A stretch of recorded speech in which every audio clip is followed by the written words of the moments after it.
A hungry jackal set out in search of food and ended up at an abandoned battlefield whence he heard loud and strange sounds. Scared, he thought, I must disappear from here before the man who is making these sounds gets me. After a while he told himself, I must not run away like that. Let me find out what really the sounds are and who is making them, because whether it is fear or happiness one must know its cause. Such a person will never regret his actions. So, let me first look for the source of these noises. Warily, the jackal marched in the direction of the sounds and found a drum there. It was this drum which was sending the sounds whenever the branches of the tree above brushed against it.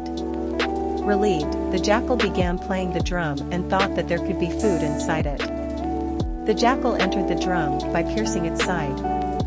He was disappointed to find no food in it. Yet he consoled himself, saying that he rid himself of the fear of sound.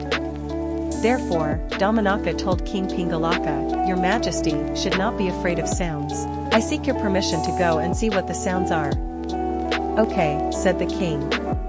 Taking leave of the king, Dhammanaka proceeded in the direction of the sound. The king now began worrying himself about Dhammanaka's intentions. He may have a grudge against me for dismissing him once. Such persons seek revenge. I should not have taken him into confidence. Let me keep an eye on him. Wise men have always maintained that it is difficult to kill even a weak man who does not easily trust others, but easy to kill a strong man who readily trusts others, the king thought. As the king kept an eye on him, Dhammanaka moved slowly towards Sanjivaka, the bullock, and found that he was after all an animal, and thought, this is a good omen. This will help me to get back into the good books of the king.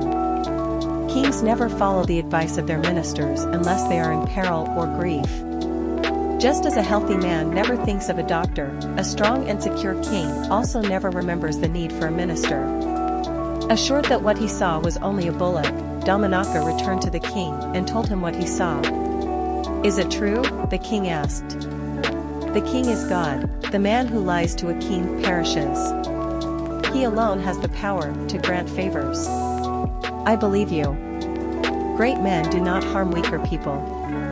They take on only their equals. That is what is unique about brave people. What your majesty says is true. Sanjivaka is great. If your lordship permits me, I will persuade him to be one of your servants. All right, I am taking you back as a minister, said the king, please. Dhammanaka at once hurried back to Sanjivaka and told him to stop bellowing and come and meet his king. But the bullock wanted who this Pingalaka was. What? You do not know our lord?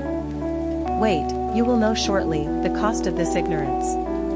There he is, surrounded by his retinue under the banyan tree. Sanjivaka thought his days were numbered and pleaded with Dhammanaka, Sir, you seem to be a man of great wisdom and wit. You alone can save me. I can come only if you can assure me that no harm will come to me. Dhammanaka told the bullock to wait for the right time to meet the king. Returning to the king, Dhammanaka told him, My lord, he is not an ordinary being. He is the vehicle of Lord Shiva. He told me that Lord Shiva had permitted him to feed on the tender grass in the neighborhood of Jamuna. But I told him that the forest belonged to our lion king, who is the vehicle of goddess Chandika. You are our guest.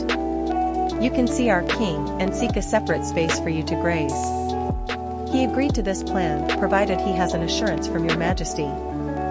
Yes, certainly, but I will need assurance from him in return. Bring him here, the king told Dhammanaka. Going back to the bullock, Dhammanaka advised him, You have the assurance of the king. But this new position should not go to your head. We have to work together. That is how we can prosper. Otherwise, he who does not respect everyone, however high or low, will forfeit the favor of kings like Dantala. What about Dantala? Asked Sanjivaka. This is the second story of 100 stories of the famous Panchatantra. The next video will be the third story, The Jackal and the Drum. Please be sure to subscribe to stay tuned. Thank you for watching.